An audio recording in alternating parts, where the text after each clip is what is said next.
Hey everyone, Eric Watson here, freelance writer, player of games, writer of words, recorder of videos, and tabletop role-playing aficionado. Welcome to another DM's Guild review, my written and video review series where we take a look at the adventures and supplemental material at the Dungeon Masters Guild website.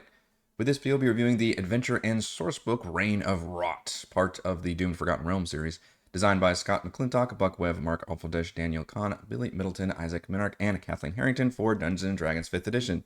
This review has been sponsored by the publisher. Scott is a patron of the channel, and a review copy has been provided for the purposes of this review. If you are interested in a sponsored review, you can reach out to me via email, Twitter, or Discord, or my submission form at roguewatson.com.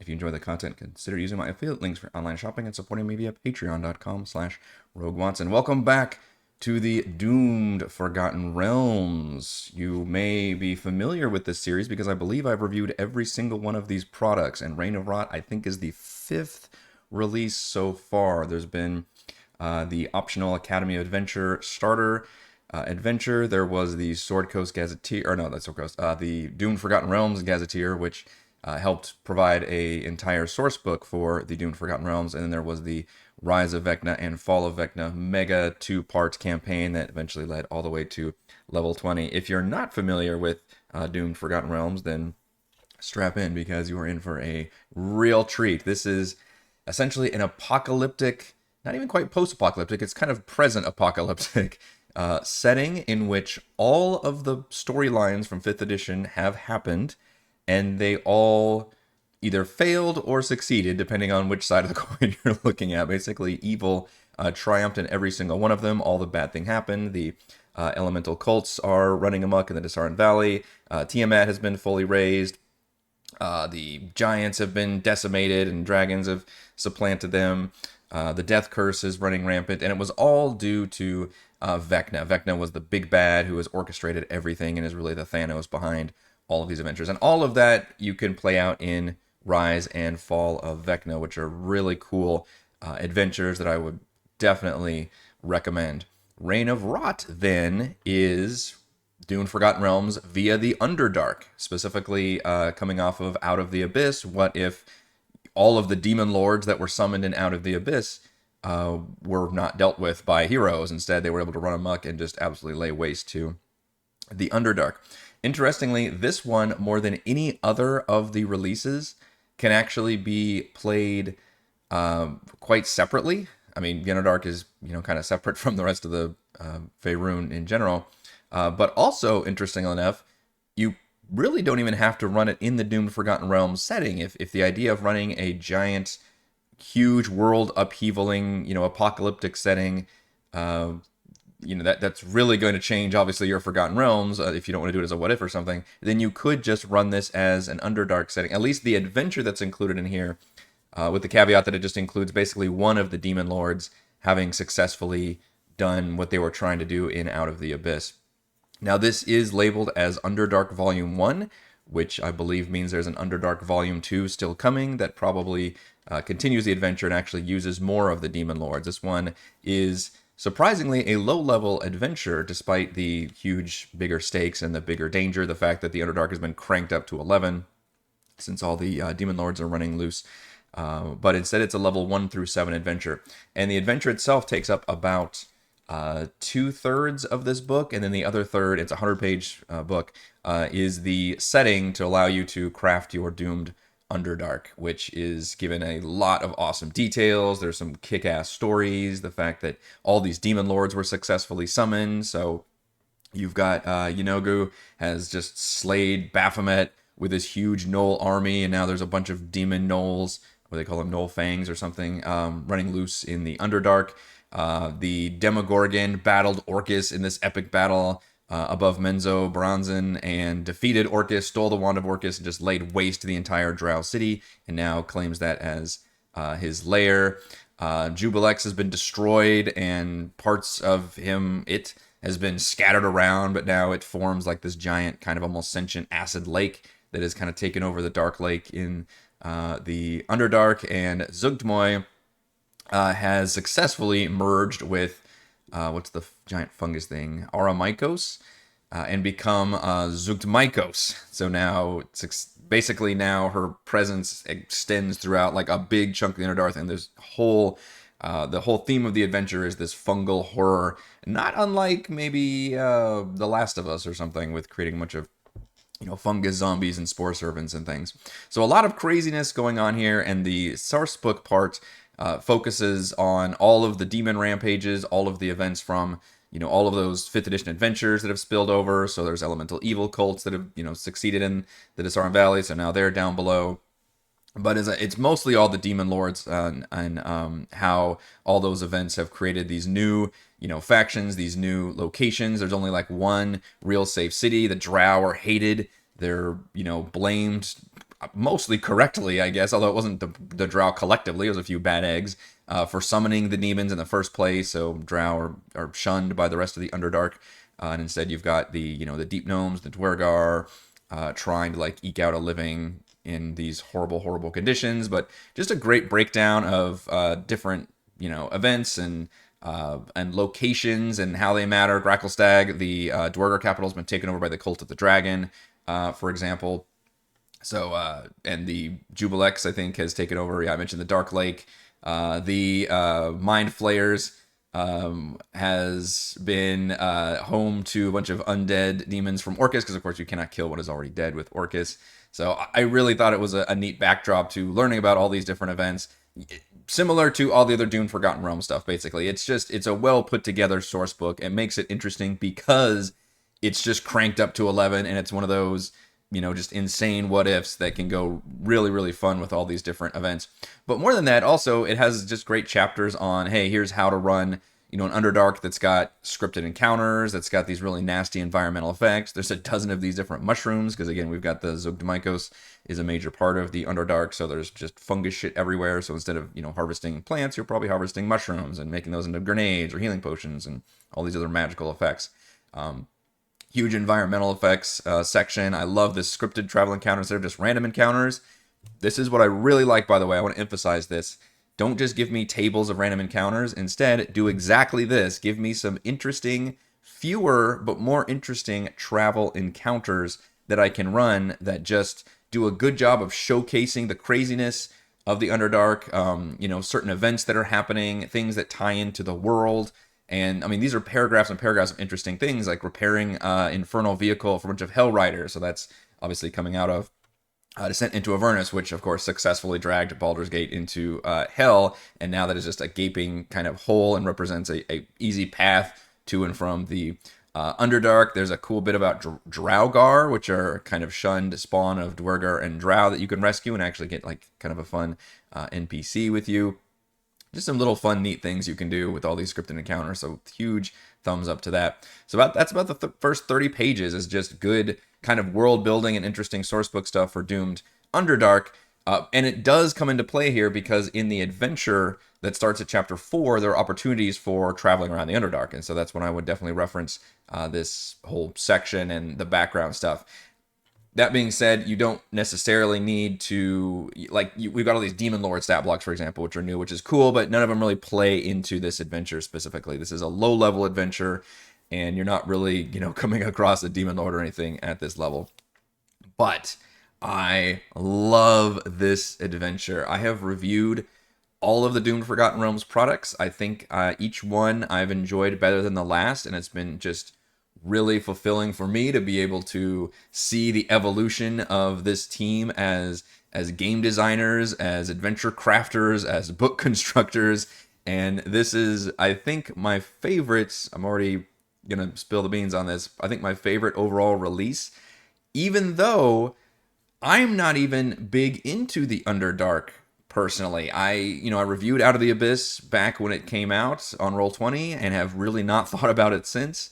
And I've really never even used the Underdark in any of my campaigns, despite playing in 5e for years and years and years. So that's kind of a blind spot for me. And yet reading through this, I'm like, this is just a really damn good adventure. And something that I did like about the other adventures is they were very much cranked up. They were just, going from big blockbuster set piece to set piece and had all these amazing, cool moments and things. And I thought it was, really fun and just seem to convey that craziness of this apocalyptic setting that is so wild and different from running a traditional, high fantasy adventure.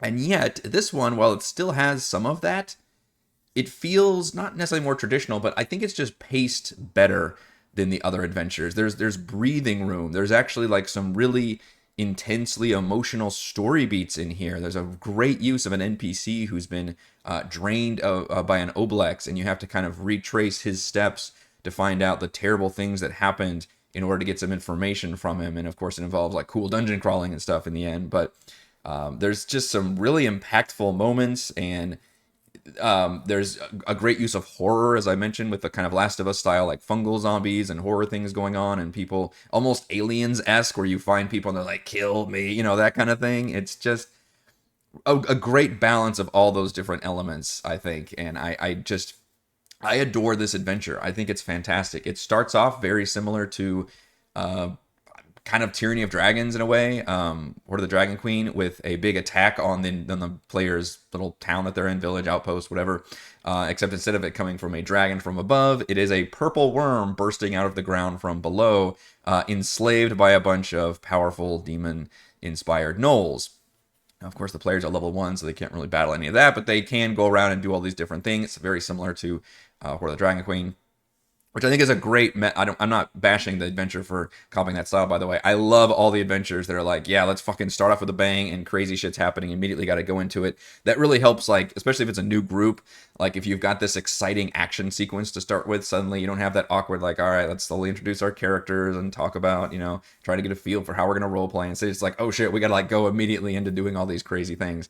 Helping this commander basically go around and grab people and save people and do all this in the background.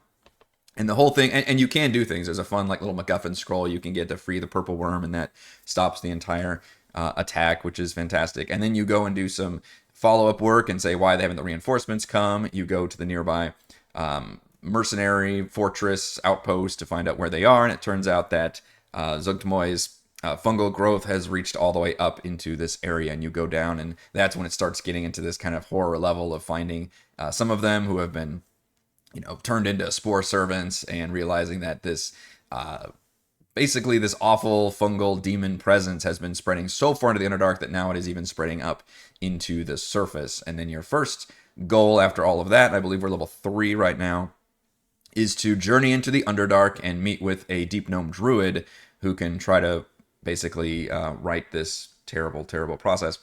And I love this Underdark town. This is a fantastic location.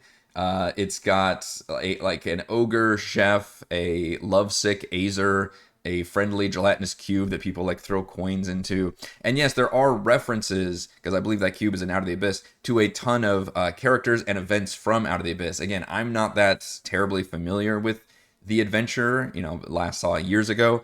But if you are familiar with it, or if you're running this maybe as a pseudo sequel or a supplement to it. It's hard to do it as a sequel because it kind of takes the same level range as the first half of that adventure.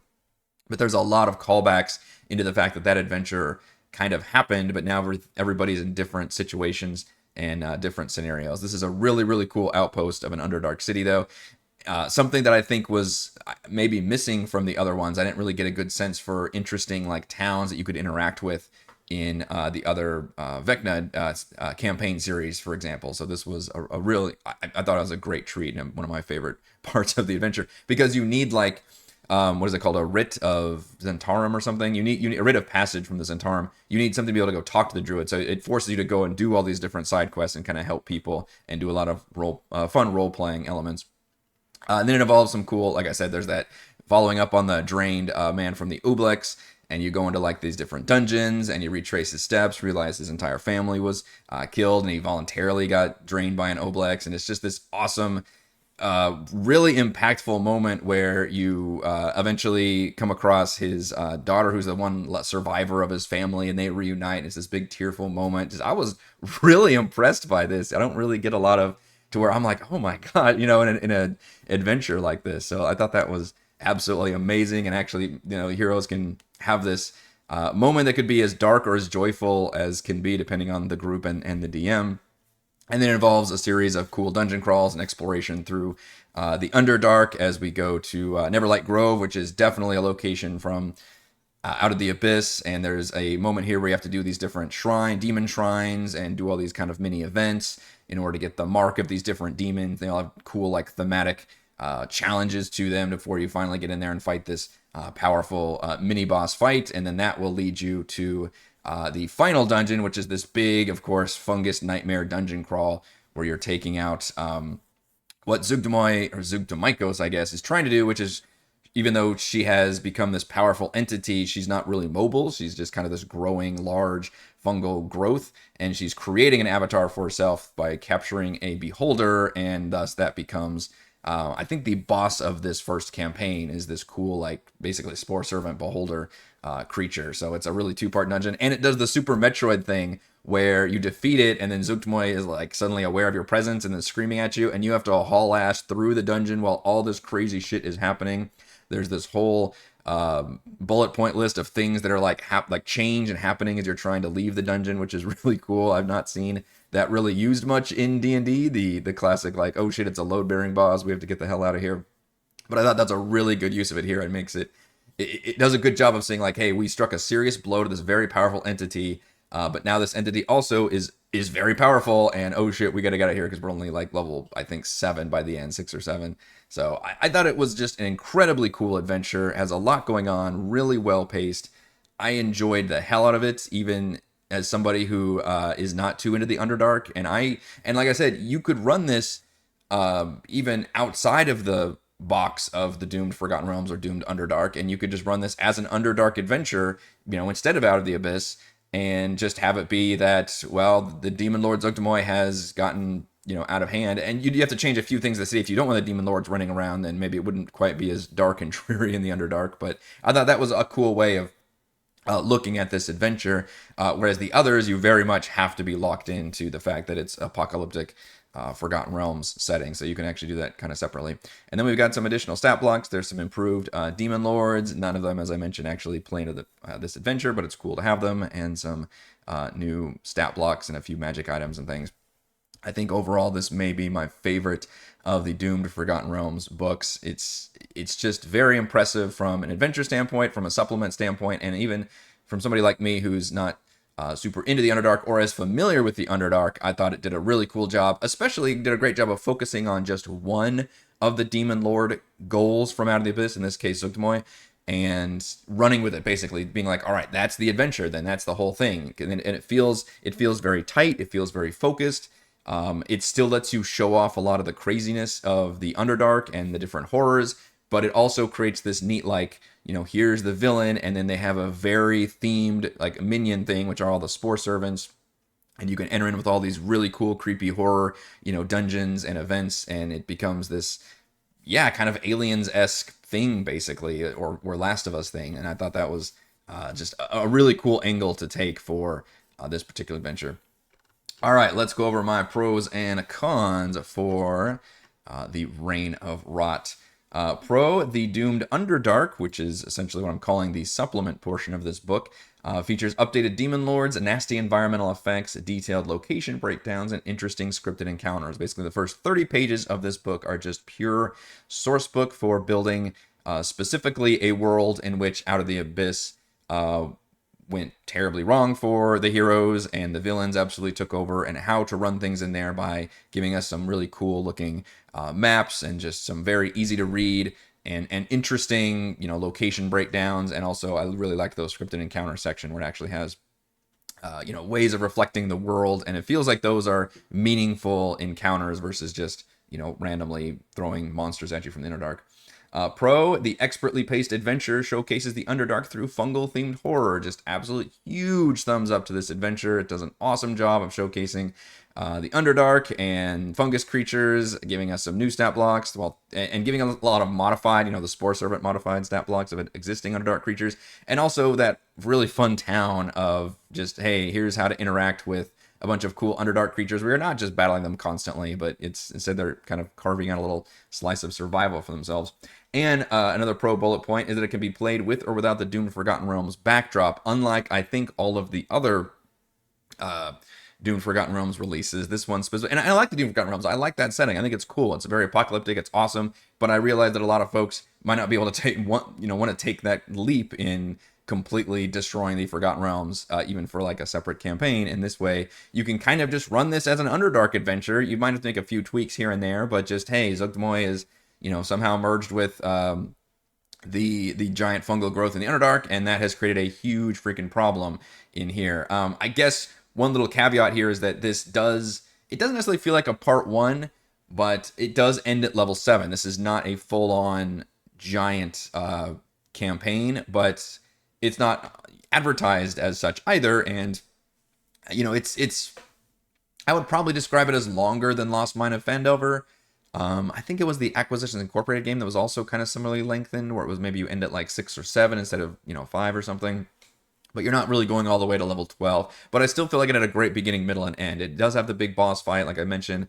You feel like you're striking a big blow. And we'll just have to stay tuned to part 2 to see how much more Demon Lord action we can jump into and what kind of levels we reach. But I wouldn't worry about the fact that this feels like any kind of cliffhanger or something like that. I think you could complete this story, and then you might have to wait in case you want to keep on rolling with taking out Zuggtmoy once and for all. Pro over a dozen stat blocks, including new and improved Demon Lords. Always good to see all these new creature uses. Some of them do carry over from existing monster books, I believe. But a lot of them are also new kind of boss battles and interesting new fungal creatures and plant offshoots, which is certainly what we want to see. And you've been seeing the maps, which is also a big pro. We get maps for all of the major dungeon crawls, as well as just major encounter areas or boss battles or things. These maps are great.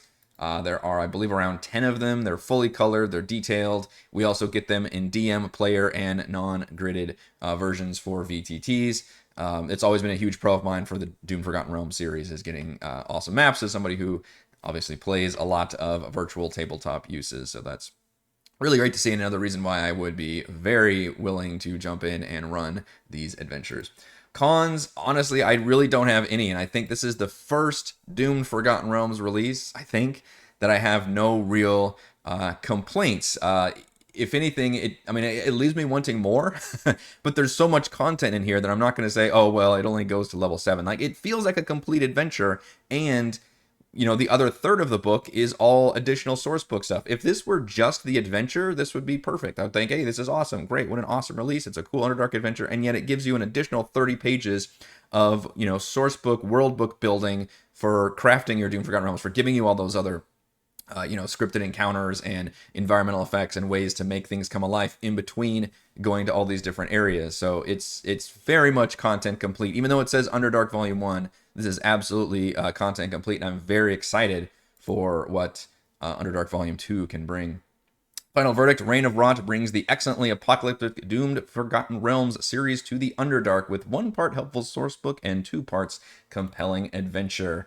Thank you to everyone for watching this video review. You can see my written review at roguewatson.com. You can watch more reviews and follow our own D&D adventures here on my YouTube channel, and you can support my work at patreon.com/roguewatson. Thank you.